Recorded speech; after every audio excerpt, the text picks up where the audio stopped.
நாளைக்கு விடிஞ்சா பணத்துக்கு என்ன பண்ண போகிறோம் அப்படிங்கிற கவலை இல்லாமல் வாழ்கிறது தான் உண்மையான மகிழ்ச்சியான வாழ்க்கை. அந்த மகிழ்ச்சியை நமக்கு கொடுக்கறது குறைவான தேவை தான். இந்த குறைவான தேவை தான் நமக்கு மனசுக்கு நிறைவான வாழ்க்கையை கொடுக்கும். குறைவான தேவையில் மனசுக்கு நிறைவான வாழ்க்கையை எப்படி வாழலாம் அப்படிங்கிற இந்த வீடியோவில் பார்க்கலாம் வாங்க. இன்றைக்கி நாம் எல்லாருமே பண்ணுறது பார்க்குறது என்னென்னா, ஒரு சின்ன சின்ன ஃபங்க்ஷனாக இருந்தால் கூட அதுக்கு கூட ஒரு ஆர்ப்பாட்டமான செலவு, ஒரு ஆடம்பரமான செலவு, இதை தான் பார்க்குறோம் பண்ணுறோம் எல்லாருமே.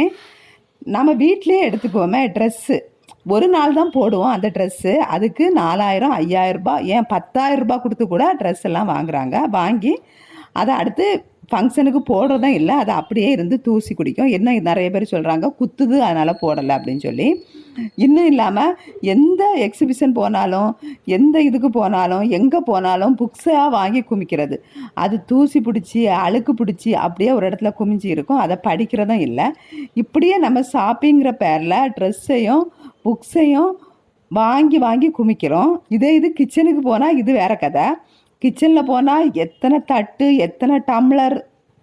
இப்போ இந்த என்ன வதக்கிறதுக்கு ஒன்று யூஸ் பண்ணுவோமே கிச்சனில், வானொலி, ஒருத்தங்க வடைச்சட்டி அப்படி சொல்லுவாங்க, வானொலி, தவா, இது மாதிரி கூட ஒவ்வொரு குக்கர் பார்த்திங்கன்னா அது குக்கர் ஐட்டம் ஒரு 7, வானொலி ஐட்டம் ஒரு 6, இது மாதிரி சும்மா கிச்சனில் குமிச்சு வச்சுருப்போம்.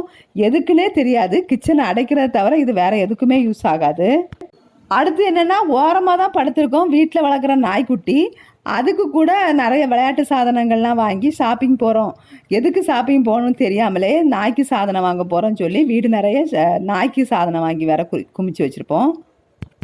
அடுத்து ஷாப்பிங் போகிறேங்கிற பேரில் வீடு நிறைய வீடு நிறைய ஃபர்னிச்சர் ஐட்டம், எந்த பக்கம் போனாலும் எதாவது சாதனத்தை வாங்கி அங்கே ஷாப்பிங் போகும்போது வாங்கினது, இங்கே ஷாப்பிங் போகும்போது வாங்கினது அப்படின்னு சொல்லி நம்மளுக்கு எல்லாருக்குமே இப்போ இந்த ஷாப்பிங் பிரச்சனை தான். ஷாப்பிங் மோகத்தினாலேயே நம்ம தேவையில்லாத ஷாப்பிங் போனால் என்ன திங்ஸ் வாங்குறதுனே தெரியாது. நமக்கு அது தேவையில்லையா எதையுமே யோசிக்கிறது கிடையாது. ஷாப்பிங் போனால் திங்ஸ் வாங்கணும். அந்த பேசிக்கலையே வீடு நிறைய தேவையில்லாத ஷூஸு, ஹேண்ட்பேக்கு, பர்ஸ் ஐட்டம் பார்த்திங்கன்னா ஒரு 10 இருக்கும். ஹேண்ட்பேக்கு இதை யூஸ் பண்ணுறதே கிடையாது. இது மாதிரியே பர்ஸு, ஹேண்ட்பேக்கு இப்படின்னே வீடு ஃபுல்லாக நிறச்சி வச்சுருப்போம்.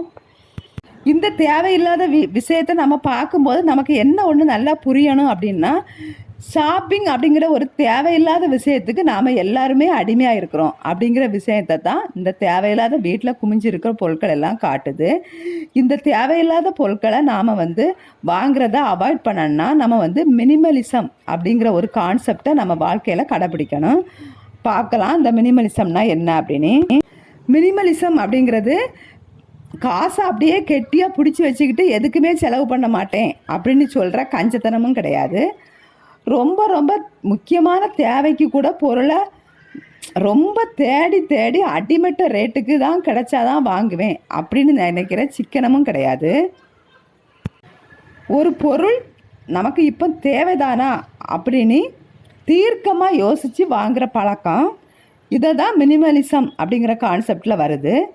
இந்த மினிமலிசம் பழக்கத்தை நாம் ஃபாலோ பண்ணுறவங்க ஒரு பொருளை வாங்குறதுக்கு முன்னாடி அந்த பொருள் நமக்கு எதுக்காக வாங்குகிறோம், அதாவது மினிமலிசம் கான்செப்டை ஃபாலோ பண்ணணும்னு நினைக்கிறவங்க ஒரு பொருளை பார்த்த உடனே வாங்கணும்னு நினைக்காம நமக்குள்ளேயே நிறைய கொஸ்டின்ஸ் கேட்டுக்கணும்.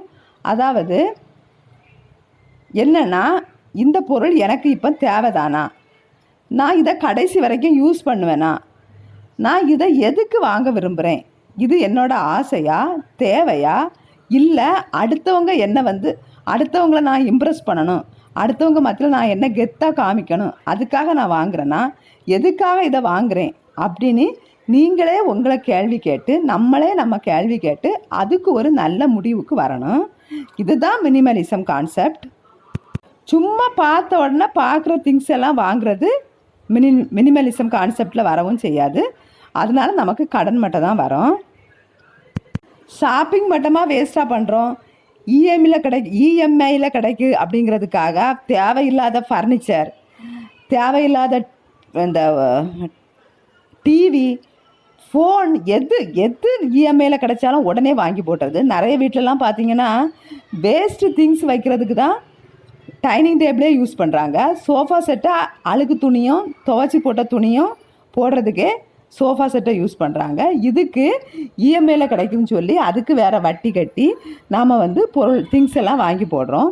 இந்த இஎம்ஐயை வந்து நம்ம ஒரு வாட்டி இல்லை 2 வாட்டி கட்ட முடியாமல் போச்சுன்னு வச்சுக்கோங்களேன், அது வந்து திரும்ப அதோட தொகை, நம்ம கட்ட வேண்டிய தொகை அமௌண்ட்டு இதாகி நம்ம கழுத்தை நெரிக்கிறத தாங்கவே முடியாது. எல்லாம் 2 தடவை 3 தடவை கட்டாமல் விட்டுட்டிங்கன்னா எல்லாமே சேர்த்து கட்டவே முடியாது.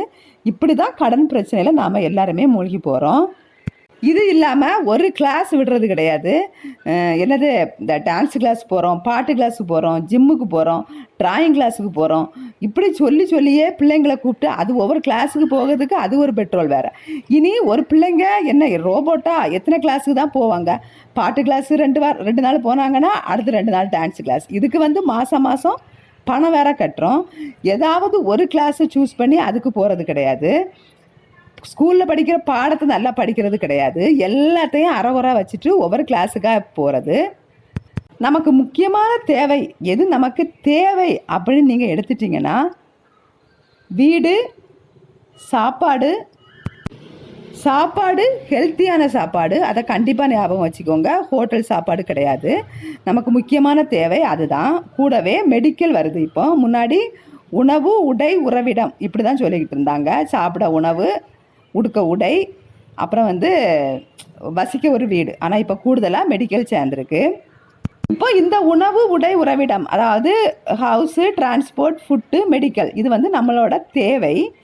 நம்ம ஆசைக்காக பண்ணுறது எதுனா, இப்போ வாரத்தில் மாதத்தில் 4 நாள் 6 நாள் ஹோட்டலில் போய் சாப்பிட்றது. இது உடம்புக்கு அன்ஹெல்த்தி. இதனாலேயே மெடிக்கல் செலவு வேறு வருது. நீங்கள் வந்து பணத்தை கம்மி பண்ணணும்னு நினச்சிங்கன்னா கண்டிப்பாக இந்த ஹோட்டலில் சாப்பிட்றத கண்டிப்பாக அவாய்ட் பண்ணிவிட்டு, உடனே நீங்கள் கம்மி பண்ணாட்டியும் ஃபஸ்ட்டு மாதத்தில் 8 நாள் சாப்பிட்டீங்கன்னா ஃபஸ்ட்டு 4 நாளாக கம்மி பண்ணிக்கோங்க. அப்புறம் அதையே 2 நாளாக கம்மி பண்ணி அப்படியே கம்மி பண்ணிட்டு வாங்க. அடுத்து நம்ம நிறைய பேர் லோன்ஸ் எல்லாம் நிறைய வாங்குவோம். Education loan, car loan, house loan இதெல்லாம் வாங்குவோம். இதெல்லாம் வந்து தப்பு கிடையாது. நம்மளால் திருப்பி கட்ட முடியும் அப்படிங்கிற பட்சத்தில் இது வாங்கணும். வாங்கினா தான் நமக்கு பொறுப்புகள் வரும். பாதி பணம் கையில் இருந்தாலும் பாதி பணத்துக்கு லோன் எடுத்து தான் ஆகணும். இதெல்லாம் அவாய்ட் பண்ண முடியாதவங்க. இதெல்லாம் வந்து நம்மளோட வாழ்க்கையை வந்து அடுத்த லெவலுக்கு எடுத்துகிட்டு போகிறது. அதனால் அதெல்லாம் வாங்கிக்கலாம். நீங்கள் எல்லாரும் ஒன்று ஞாபகம் வச்சுக்கோங்க, தேவையற்ற பொருளை நம்ம வாங்கிட்டே இருந்தோன்னா நமக்கு முக்கியமாக தேவைப்படுற ஒரு பொருளை நாம் கண்டிப்பாக விற்க நேரிடும். இதுதான் உண்மையான கான்செப்ட். இதை கண்டிப்பாக நீங்கள் ஞாபகம் வச்சுக்கோங்க. கண்டிப்பாக சிக்கனமாக தேவையில்லாத செலவு பண்ணாதீங்க. பிடிச்சிருந்தா வீடியோவுக்கு மறக்காமல் ஒரு லைக் கொடுங்க. தேங்க்யூ.